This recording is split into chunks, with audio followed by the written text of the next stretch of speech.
asalaamaaleykum Kéwoulo TV Kéwoulo Info comme nu ñu leen ko tàmmee di ko defee rek di def investigation yu approfondi ci fànn bu ne tey nag dañoo ñëw ci culture mandingue bu ñu ne culture mandingue xel yëpp dem ci Mbour mu mois d'août ak mois de septembre ñuy def loo xamante ne mooy kankuran di màggal loo xamante ne mooy di seen cosaan di kankuran ba tax na rek dañoo ñëw fii ci Mbour doxantu fii ci kankuran bi xam lan moo xew ci Mbour fan la historique cosaan bi di kankuran fan la cosaanoo ak lan moo waral chaque année ñu koy màggal moo tax rek dañ leen di bàyyi rek ngeen suivre ñu xam lan moo xew ci Mbour ak lan moo waral kankuran boobu la.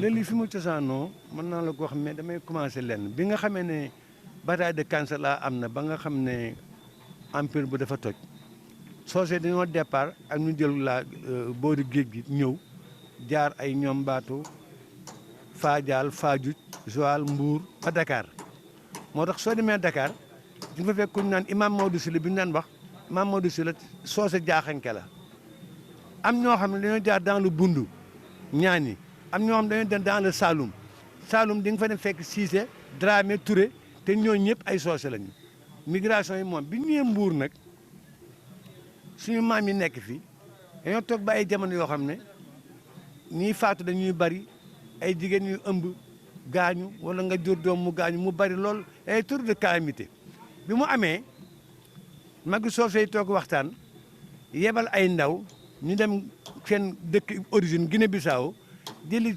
cumukaay yi nga xam ne moom lañ yoroon indi ko pour ñu mën a xeex loolu biñ ko indee en 1904 la kankuran commencé Mbour bañ ko defee feebar yi wàññeeku na bu baax déegi néew ak parce que dañ ciy ñaan rôle bi mu seeti mooy faagaagal fléau maanaam su balaa amee kankuran mën na tax balaa ba dem ci suñuy pexe ñun soose ak ñaan ñuy def kankuran mën na fexe ba feebar yi wàññeeku mën na fexe ba déegi wàññeeku si wàllu ñaan nga ñuy ñaan ak la ñuy def ñun ci suñu aada loolu dina am mais ba mu amee Mbour gi si jamonoom def nañ ko fi yàlla may ñu si ndam te yàlla mooy maye.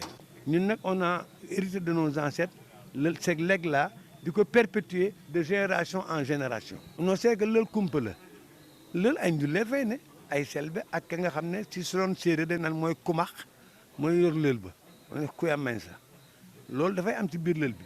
mais lël moom kese ga fay na jàngal xale yi pasin jàngal leen àddina yar teggin ak ni ngay fonk sa mag sax ki ngay àndal na nga koy fonk say dëkkandoog lépp on leur apprend à vivre en société. cellule bi du bii rek am na juróomi cellule Mbour am na Santesu am na Coose Est Sadikounda fii am na Coose Ouest am na Wuyinke am na Diamaguène cellule bi dafa am bureau y a un bureau de la cellule un président un vice-président un trésorier et des superviseurs les sages le conseil des sages dafa am conseil des sages dafa am bureau bi am un président un trésorier un secrétaire général et un vice-président et des membres ñooñu ñooy yor la gouvernance de la cellule.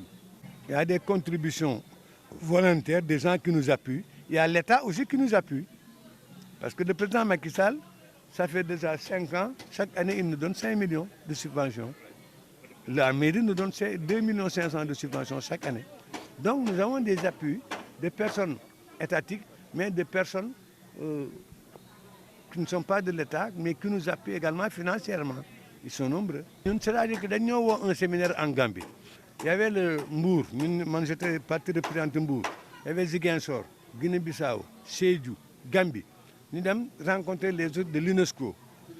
bi UNESCO xoolee ne la sauvegarde du kankuran Mbour moo ko assuré vraiment lañ ñu primé jox ñu patrimoine immatériel et oral de l'humanité jox ñu du matériel pour une valeur de 9 millions ay matériel de sonorisation lépp UNESCO jox ñu ko soo tourné nii bi ñu fiy ñëw bâtiment bi ñu ngi bind fii espace kankuran waaye UNESCO ñëw fi jox ñu matériel bi le ministre de la culture de l'époque ñëw na fi yooyu yëpp ñoo ko kii dañ ko sauvegarder. On a sauvegardé le patrimoine dans ce qu'il a de mystique, dans ce qu'il a de sacré. C'est-à-dire on a conservé la sacralité du kankuran. Nous avons présenté à l'État un protocole sanitaire que l'État a accepté.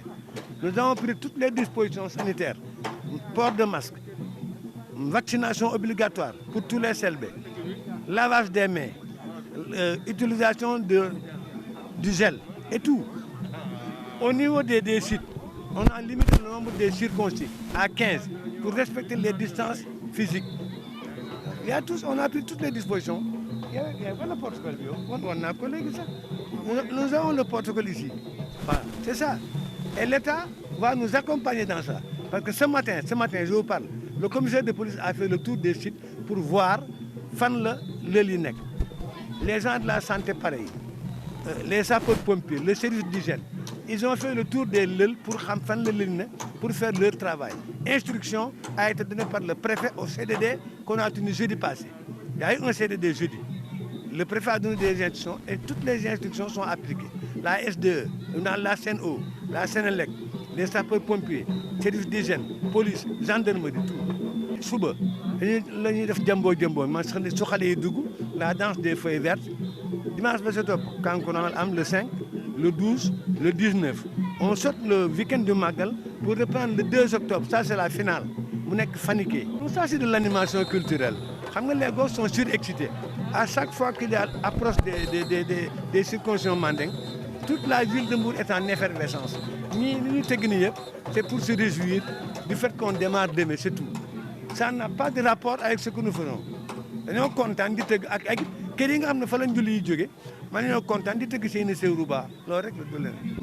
nous plaçons l'année 2021 sous le signe de la communion, de la concorde et de l'amitié, et de la compréhension, et de la tolérance.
Téléspectateur Kéwoulo TV Kéwoulo Info comme ni ngeen ko gisee ci image yi ñëw nañ fii nag fekk nañ sage yi buñ ne sage rek daanaka mooy kàngam yoo xamante ne ñoo yor lii di kankurang bi ñoo yor cosaanu mandeng bi di comité boo xamante ne mooy yëngatu loo xamante ne lépp looy xew ci peuple mandeng fii ci Sénégal rawatina ci Mbour comme niñ leen ko waxee rek affaire kankurang Mbour cosaanu mandeng dem na ba patrimoine de l'UNESCO dégg ngeen luñ leen wax ci dislocation du peuple mandeng lu leen waral nag ba ñu tey ñoom ñu ñëw fii daje fii ci Mbour gën a conservé waat lii di seen tradition te ñu ciy dëkk saa su ne comme ni ngeen ko gisee rek ñu leen di jox rendez-vous ngeen suivre ñu rek lépp lu fi xew rek di ngeen ko seetaan te dara du leen ci ump